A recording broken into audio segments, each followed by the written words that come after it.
नमस्कार प्यारी आत्माओं।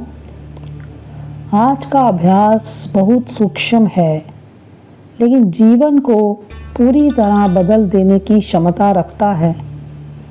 क्या हम सच में लोगों को जैसे वो हैं वैसे देखते हैं या अपने विचारों के चश्मे से देखते हैं?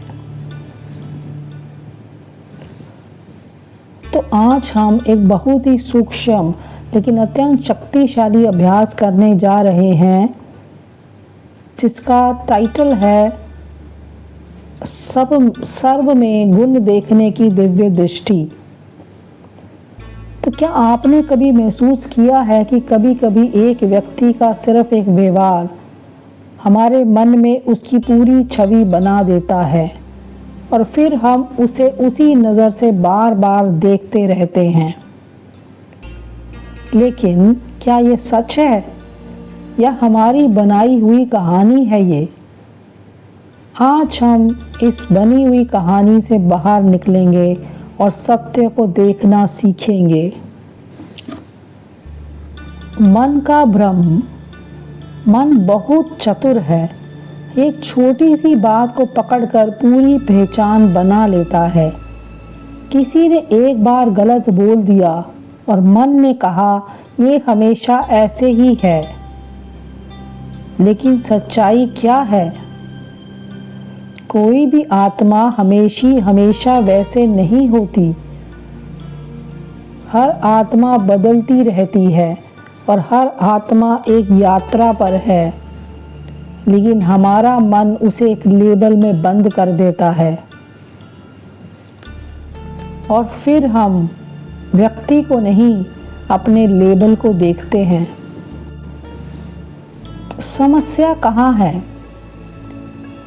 हमारी आदत बन चुकी है लोगों की कमी देखना, जल्दी जज करना, एक गलती से पूरी पहचान बना देना। लेकिन जब हम दोष देखते हैं, हमारा मन भी भारी हो जाता है। सबसे पहले हमारा मन मैला हो जाता है। नकारात्मकता सामने वाले से पहले हमें प्रभावित करती है। सवाल है, क्या हम खुद को इस बोझ से मुक्त करना चाहते हैं? लेकिन आध्यात्मिक समझ में राजयोग के अनुसार हम सभी आत्माएं हैं। हर आत्मा मूल स्वरूप में शुद्ध, शांत और गुणों से भरपूर है, सातों गुणों से भरपूर है। लेकिन परिस्थितियां, संस्कार, अज्ञान, इन सब ने उस असली स्वरूप को ढक दिया है। हर आत्मा इतने जन्म बाय जन्म, इतने सारे परिस्थितियों को झेलते हुए, अलग अलग लोगों से मिलते हुए, उसने बहुत सारे अपने ऊपर लेबल्स लगा लिए हैं। इसीलिए व्यक्ति गलत हो सकता है, व्यक्ति का एक्ट गलत हो सकता है, लेकिन व्यक्ति यानी जो आत्मा है वो सही है, वो गलत नहीं है। व्यवहार अलग है, लेकिन मूल गुण हमेशा शुद्ध है। अब हम अपनी दृष्टि का परिवर्तन करेंगे। हमें एक बहुत गहरा परिवर्तन करना है। व्यक्ति को उसके व्यवहार से अलग देखना। जब कोई क्रोध करता है तो पुरानी दृष्टि क्या कहती है? ये बहुत गुस्से वाला है। लेकिन नई दृष्टि कहती है ये आत्मा इस समय दुख में है। क्रोध हमेशा दर्द की अभिव्यक्ति होता है। जब कोई ईर्ष्या करता है तो ये सोचें कि ये आत्मा खुद को कम समझ रही है। जब कोई कठोर बोलता है तो ये सोचें कि ये आत्मा अंदर से असुरक्षित है। अब दूसरों का गुण देखना क्यों जरूरी है? जब हम दूसरों में गुण देखते हैं तो हमारा मन हल्का हो जाता है, रिश्तों में मिठास आती है, हम खुद भी गुणों को आकर्षित करते हैं। जिस पर हम ध्यान केंद्रित करते हैं वही चीज़ बढ़ती जाती है। तो अगर हम दोष पर ध्यान देंगे तो दोष बढ़ेंगे, और अगर गुण पर ध्यान देंगे तो गुण बढ़ेंगे। जैसे मान लीजिए घर में बच्चा जिद करता है, हम कहते हैं ये जिद्दी है, लेकिन उसके बदले ये बोलिए कि इसमें दृढ़ता का गुण है, बस उसको सही दिशा देने की ज़रूरत है। ऑफिस में कोई आलोचना करता है तो हम सोचते हैं ये हमेशा नेगेटिव बोलते हैं, लेकिन उसको चेंज करें और सोचें कि इसमें सच बोलने की हिम्मत है। हर कमी के पीछे एक छुपा हुआ गुण होता है, बस हमें वो दृष्टि बनानी है जिससे हम उसको सामने ला सकें। अब हम थोड़ा सा अभ्यास करते हैं। अब आंखें बंद करें और गहरी सांस लें। खुद को प्रकृति के बीच चमकता हुआ महसूस करें। मैं एक शांत ज्योतिर्मय आत्मा हूँ। मेरे अंदर शांति और पवित्रता है।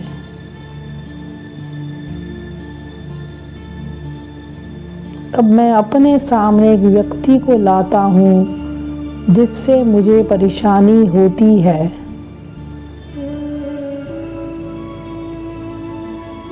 मैं उसे शरीर में नहीं, एक प्रकाशमय आत्मा के रूप में देखता हूँ।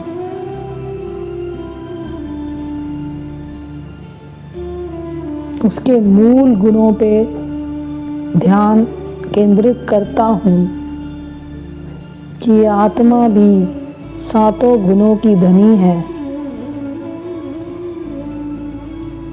अब मुझे इसके गुणों को ही देखना है। मैं इसके गुणों को स्वीकार करती हूँ और मन ही मन उसे आशीर्वाद देती हूँ कि आप एक अच्छी आत्मा हैं। आपके मूल गुण धीरे धीरे आपके व्यवहार में प्रकट हो रहे हैं। आप शांत हैं, आप प्रेम स्वरूप हैं। अब कुछ अपने मन को एफर्मेशंस देंगे कि मैं हर आत्मा में छुपे गुणों को देखने का अभ्यास करती हूँ। मैं किसी को उसके एक व्यवहार से परिभाषित या लेबल नहीं करती हूँ। मैं समझती हूँ कि हर आत्मा अपनी यात्रा पर है। इस अपनी यात्रा में उसने बहुत सारे अच्छे व बुरे अनुभव किए हैं, जिसके वजह से उसका ये व्यवहार बन गया। मेरी दृष्टि शुद्ध है, इसलिए मेरा अनुभव सुंदर है। तो आज पूरे दिन ये अफर्मेशंस को अपने स्मृति में रखें, और जब भी आपकी नज़र किसी के दोष पर पड़े तो तुरंत उसके गुणों को याद करें और उसको दुआ दें कि आत्मा के मूल गुण इसके व्यवहार में धीरे धीरे प्रकट हो रहे हैं। तो सदा याद रखें कि दुनिया को बदलने की कोशिश नहीं करें, अपनी दृष्टि बदल लें, क्योंकि जब दृष्टि बदलती है तो सृष्टि भी बदल जाती है और वही लोग अच्छे लगने लगते हैं जिनमें हम पहले दोष ढूंढते थे। वही परिस्थितियां हल्की लगने लगती हैं, वही जीवन सुंदर लगने लगता है। दोष देखना एक आदत है, गुण देखना एक साधना है। तो आज से हम सिर्फ आँखों से नहीं, आत्मा की दृष्टि से देखेंगे तो ये जग जल्द ही सतयुग बन जाएगा। ओम शांति।